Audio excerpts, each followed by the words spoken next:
tell a tale about the moment that you realized that you had a biological clock? Probably when I started growing gray hairs. Really? Really? Yeah, I think I was 27. I saw these grays in my beard one day. I was like, oh wow. Oh, Oh wow, gotcha. this is what's happening. But honestly, to that point, besides that, I haven't had any kind of impending sense of, you know, pressure or anything negative associated with biological clock. And I'm sure this is something we'll get into a bit more, Mm-hmm. but it's definitely a different experience for men than it is for women. So Mm-hmm. for me, I'm about to be 31. In for comparison, my parents were married at age 24 back in 1985. So they were fresh out of school. They hadn't barely Mm-hmm. started their careers. They didn't really have much money, but they fell in love and they've been going on 36 years later. They're still together. So for comparison, I look at myself at age 31 versus them, just a completely different set of life experiences. But even with that being said, I haven't necessarily felt the pressure to live the way that they did, and as people my age. Yeah, that's completely valid. I mean, especially these days, and we'll go into it a little later, but like, I mean, obviously, like our conditions are a little different than our parents' conditions in order to, start a family, even like buy a house, all of that what All we of that. call like grown up adulting things. So with that, do you feel like you is that the main reason why you feel like you haven't had kids at this point? Like you're not following your parents' direction?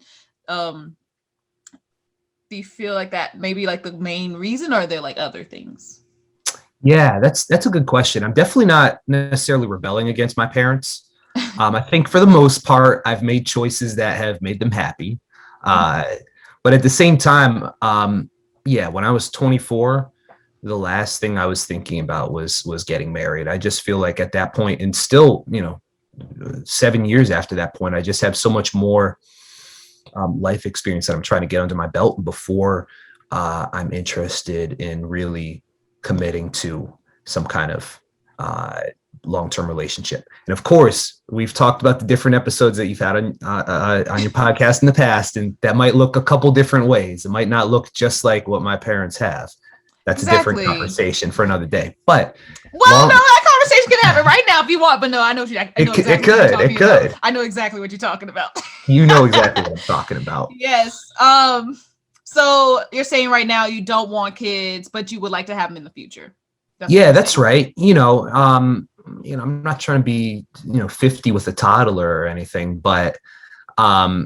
definitely, yeah, definitely while I'm still youngish, but also at the point where I'm more financially established, which I'm working on right now. Mm-hmm. And also once I'm in a situation, yeah, just I think just a little more settled in general, especially financially. I've been lucky to have a big break in my career. I've been able to switch careers and get into what is a pretty promising line of work that'll pay well. But I'm still getting started, and it'll be a couple of years at least before I feel like I'll financially be at that point. So the financial piece is a major thing. Yeah. And do you feel like once you actually are financially stable, how long do you want to relish in that financial stability before you have a child? Great question. It's hard to say. I think at that point I'll probably be good because I've been fortunate to have a really rich and full life to this point in terms of the experiences I've been lucky to have throughout my 20s. So, I think in terms of things that I'd want to indulge in monetarily, there's really not that much. I've been lucky to travel a good bit. That's one thing I've wanted to have a lot of experience with. And I've got a great group of friends who I adore, and I've been able to spend a lot of time as with them as a single person. So that's ultimately really what I've prioritized: being able to travel and see the world and spend time with the people I love. And beyond that, yeah, I don't think I need to blow too much money once I get it before I'm ready to settle down. So Yeah, in terms of the Gotcha. materialistic stuff, not that big of an issue. Gotcha. I know we can obviously talk about this from us both not having kids. I Yeah, will be having some people from everybody that I have messaged about talking about this. Some will be sending in their reflections, including Danielle, who wasn't able to make it today. Um, just about like how their biological clock still is, egging them on to maybe even have yeah, another child. And or if I'm not mistaken, I don't think Danielle has a partner, and that might be like, it's funny because we think about the biological clock and we think that it's like, okay, yeah, we need to find someone that can help us make a child. right, And this person, yes, had Danielle had a child when she was fairly young, and or young to our standards, right, and has not had another one since. And like, at least Danielle in particular, she's like still of like childbearing age, so she could have another one. But I find it interesting that, I don't know, I know like a lot of mothers in particular, don't want to necessarily just stop at one. They want to have more than one. I don't know what it is. Like, I don't, obviously, I may know at some point. I don't know. But I found it interesting that, I guess I find when I was talking about this with Tony, but he was like, like people are going to find a way of having children, whether or not they have the money or not. Like they're like, it's true. they will feel as though like, yo, I know this might be a financial strain. We're going to find a way around this. But the other thing is like, at least here in the North America, United States, um, we have like so many resources for kids, or like you get tax breaks for having children, you get like so many benefits, and like you, like the government helps you have children True, and versus if you don't have kids, well, not nearly as much, but yeah, this is true. And also, I think with these financial assistance programs that are coming out for children that are coming down now, it's going to revolutionize things for young parents. So I think it's going to be much more feasible for people who might not be of means to have kids. But I think Tony made a good point there. Nobody's ever truly ready fully to have kids. That's what every parent who I've talked to has said to me. Like, it just happens and you find a way to make it work. But you mentioned something else that was interesting about having more than one kid. I certainly want to have more than one because having a brother was just the greatest gift to me. So mm, I would want to give my kids that gift as well of having siblings. So just yeah. putting it out there, I would have more than one for sure.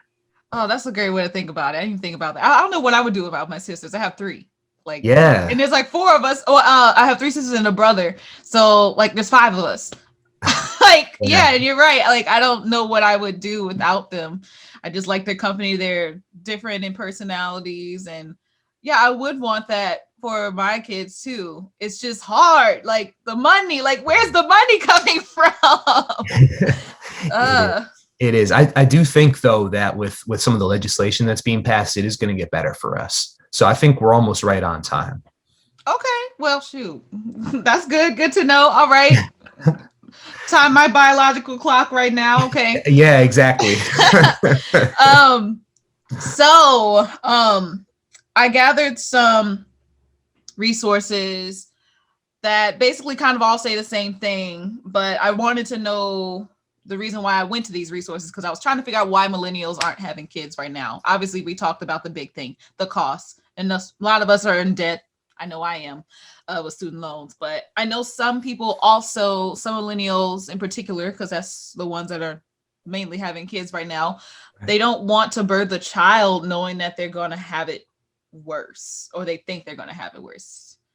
There's just a lot of fear, obviously, but obviously, like, as we just talked about, we might be okay depending on the legislation. But I'm talking about millennials here in America, the United States of North America. Right. But what about the millennials like elsewhere? Like, I don't know much about it, honestly. Like, I don't want to speak for them, but I wonder if they are having more of a time to. But it may also be that America in itself is just really is more expensive That's in true. terms of like, costs of living and stuff.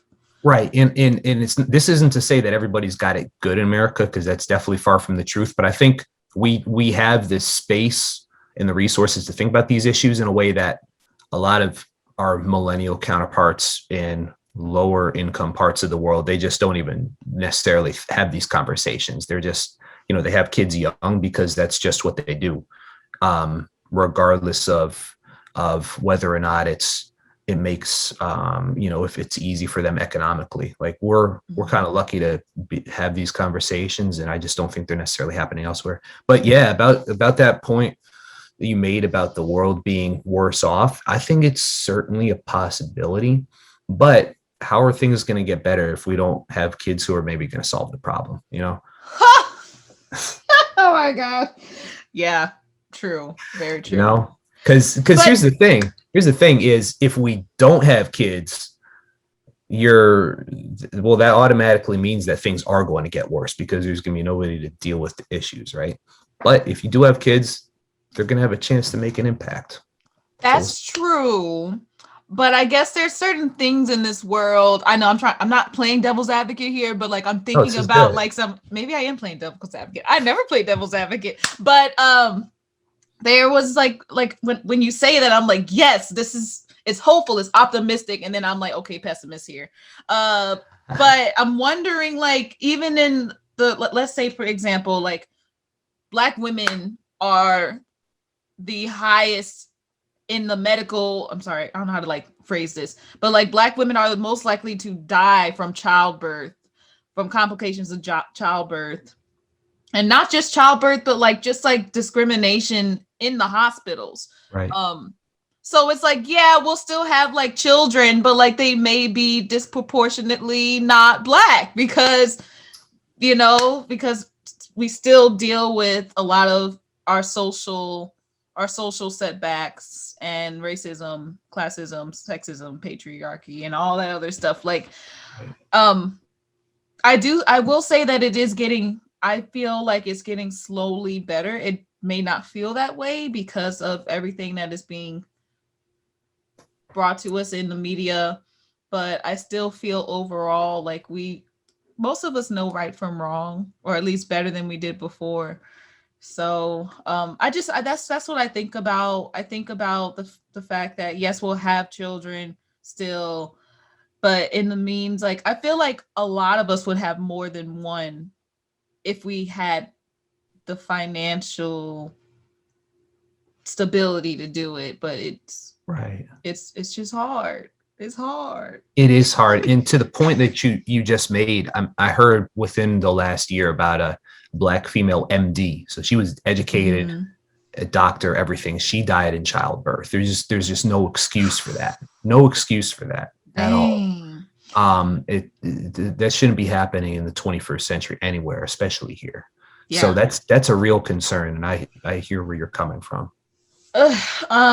So actually there was a third thing I forgot to mention. I said the two, why millennials aren't having kids. The third one is time consumption, Yes. afraid of losing freedom, because like we live in the society of capitalism, where it's everybody getting the bag, everybody going. As long as you are being productive, you are doing well.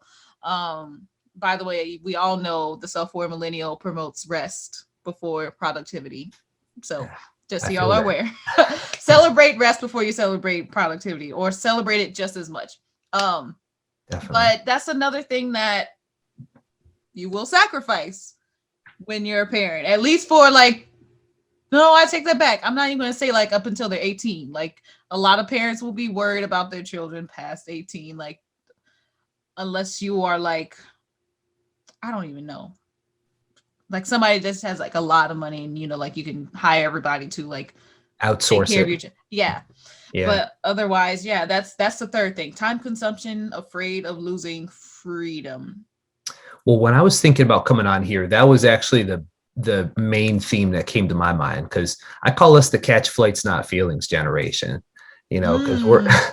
because we're so we place such an emphasis on collecting experiences, which I think is a great thing, and we've had much fuller life experiences, I would say, than probably most of our parents and certainly our grandparents. Yeah. But the thing is, we get so used to that freedom that we're not necessarily willing or even equipped to make the sacrifices that you need to make to be a good partner and definitely to be a good parent. And by the crazy thing is, and this is really unfortunate, is just at the point where people are becoming fit and willing to be partners and parents, that's when the biological clock starts to run out. Yeah, because we don't have the time to be as free. Like we're still working towards that, what we call freedom later on in life. Like it's taking us longer to build and like just be satisfied with our lives so that we can, as they say, move on with it. Or what's the other word they say? Like when you're like ready to, oh, settle down. Yeah, Settle down. settle down. Yeah. Right. And for a Ugh. lot of people, that's not happening until, 34, 35, 36. Right. And it's not happening for everybody. Like not everybody has to what they call settle down. Like maybe settling down is not even having kids. It's just like, I don't know, something else that's not having kids. Cause I think like when we think of settling down, we definitely think it's okay, we gotta find a partner, we gotta have children, we gotta, you know, have a happily ever after in that way. Right. I'm curious to know though, for people um beyond their 30s and 40s, what's the point of life? And I've asked my friends about this. And once you get tired of jet setting places and traveling and going out and clubbing, where do you get fulfillment in your life? And we ultimately concluded that it's from having kids and building the next generation and building a sense of community. I'm just not sure where else that sense of meaning would come from. Because if you're working, you've got a career, and you're achieving, what are you working for? Um, you know, Right. Um, I guess yeah, you're right. From an individualistic standpoint, that is completely right. I do feel that some people just never had the calling to have kids. I know true. some people like that. Some people weren't able to have kids. Yeah, They I just know couldn't. some people like that too. Yeah. But I know for sure some of them are finding community in other ways. It doesn't have to be through somebody biological. It can be through other means, other people. There, I mean, you could be auntie, the cool auntie that gets to Yep. travel. Yep. That I mean, That's a thing now. yeah. And I do find that I mean, even as when I was a child, I think I mentioned this another time, but I remember, yes, like I didn't really go to my parents for a lot of stuff. I usually just went to my like teachers and instructors who didn't all have kids at that point, but you know, like they kind of filled that role for me at that time of what I needed. So it's like you could still be of influence to the future generation without having your own children. Right. Um, You're like part of the village raising the kids, the proverbial village, right? exactly. Yeah. Yeah. Yeah. Yeah. So That's I personally don't feel like yes you can be lonely maybe if that was something that you wanted in your life, but some people are completely okay with not being or at least a biological parent. You can also adopt if you want. You know, like if you really feel like being a parent, you can adopt. that is true. And That's you a great can't point. like biological. But that's my take on things. But I completely understand where you're coming from.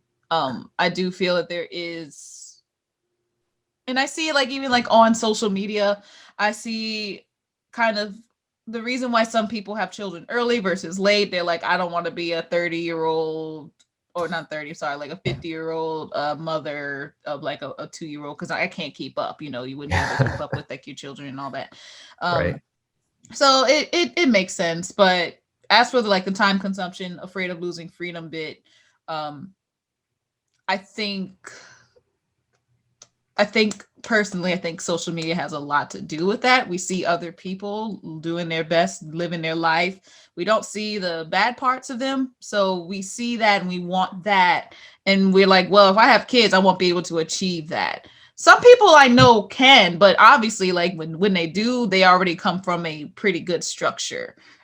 They have basically like a lot of money in their family that they can still like have time, or they have like a lot of family too that can take care of the kids while they go overseas for Right. like 6 months for a contract to perform, or like stuff like that. So they don't have to So choose necessarily. yeah, Right. exactly. um but other than that, like the rest of us, like me, if whenever I do start having kids, like I'm, or that's the other thing, there's some people that will just like bring their kids with them, to travel. But I know that can also maybe cause some issues with some of the kids, because they'll be like, if they're moving from place to place, that means that they could potentially like not be able to build the same relationships. And I know like kids that I've met that have moved often, like they like it, but then they don't like it because they have to like lose their friendships that they met along the way. It's just, I don't know. There's so many different scenarios to life, but I feel like it all still gets us back to this point where it's like, oh shoot, biological clock. What am I gonna do? you know? Yeah. I do think the social media piece is part of it, but I'm also, and I think this is something you and I have talked about outside of this podcast, but Mm-hmm.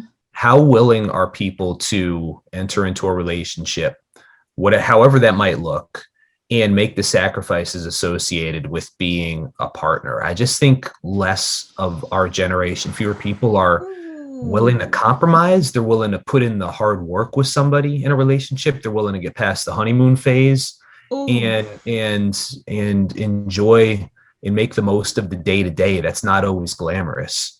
And that's what Mm. to me, that's what, from what I've seen, I think that's what it takes to be successful in any kind of partnership. Yeah. Is putting in hard work. And I just don't think people of our generation, they're more willing to put in hard work to a career than they are to A um, relationship. a relationship. I agree. I think to me that might be the one of the biggest factors holding people Mm. back from being parents. What do you think? Oof. Well, I don't disagree with you on that. I think we all kind of want both Yeah, equally. It's just, in the, like I said, the society that we live in right now, it's a little bit more difficult because we want all these things and not we don't have enough time. Like we don't have enough time in the day to achieve these things. Um, on the partnership bit, it's like I do agree. Like the thing is, it's like, and this is with every generation. Every generation wants to be better than the one before. So we look at our parents, and we're like, I want to be better than that. yeah, Mostly, sometimes, like most of us are guilty. that Yeah, way. And the ways in which like we're able to do that, like we still see it here and there, but I think again, a lot of people. This is what we were just basically talking about. Like we're not getting married at like 21. We're not getting married at like 18 anymore. Like we're waiting, and it's because we want to get to know the person before we make that lifelong commitment. There's plenty of other things that go along with that, and therapy in particular. I feel like everybody needs therapy, but the thing agree. is, it's like you could just be marrying somebody that, like, if you marry somebody too early, they may be, I'm not saying they're going to be a serial killer, but like they may have things that they have not addressed within themselves that you are now going to have to be feel obligated to help them through, which in some ways, like, it could be dangerous. If this person is being abusive to you, then what do you do? Like, there's a lot of toxic relationships that happened back in the previous generations that we just don't want to be a part of. That's why we're so meticulous about who we choose to engage with in that way. And I mean, we all have like, I curse on this show. We all have we all have fucked up situations, Yeah, and that's true. everybody goes through a lot, and it's like, I don't know. I feel like we have just as much commitment, but we're just being a lot more smarter about it when it comes to our partnerships. And that's why it's just taking us longer. We're also finding different ways to have partnerships to make it work. That's Like, true. it's not just like we all think, like, again, monogamy is like the number one thing right now. It does not have to be. Y'all check out episodes 23, 25, and like a bunch of other episodes I've talked about non-monogamy. But this it can go so many ways. Like we're seeing like what all the other options are now, so that's why we're just a little bit more, we're not it's just taking us longer, and that's okay, because I, marriage is always going to be there. That is true. That is definitely true. And I think we're doing a much better job vetting our partners, if you will. Mm-hmm. And we're a lot more attuned to things that could be a problem down the line. And I think that's great because you see the high rates of failure in marriages nowadays. It's because people didn't do their due diligence on the front end, in my opinion. Right. So I think we are definitely doing a much better job of that.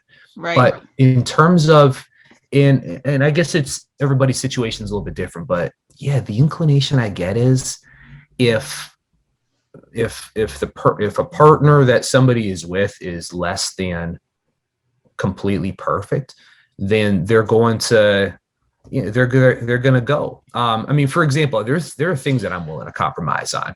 Like, I don't need to talk about politics or the French Revolution or any of that stuff with my significant other. Like that, I'm not going to put that on you. That's fine. I'll talk about that with my friends, whatever. So I'm not expecting to have like an all-in-one perfect person. There are certain things I Right. would definitely compromise on, and that's out of necessity. And I think that a lot of people, both men and women roughly our age, really want it all in one package. And if they get anything short of that, then they're out.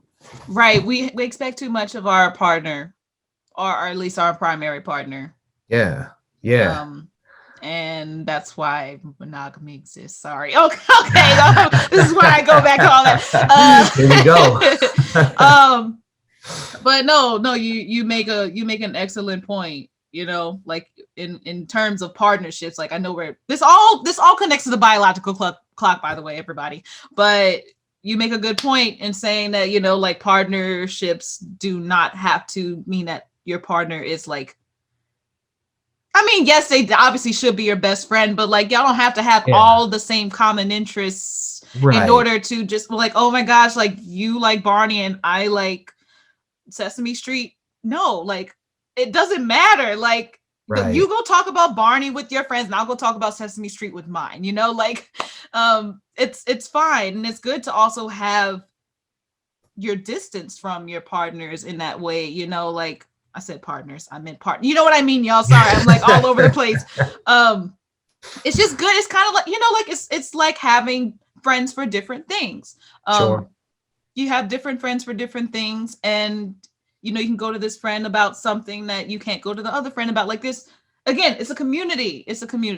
So, and even in terms of your partner, like your partner does not have to be the complete source of all of your happiness, all of your joy. That's like a lot of pressure. Would you I Oh know I yeah. wouldn't want that kind of pressure on myself. No, me. I can't speak for anybody that's listening either, but I'm that's just not what I want. So yeah, that's what I got to say on that.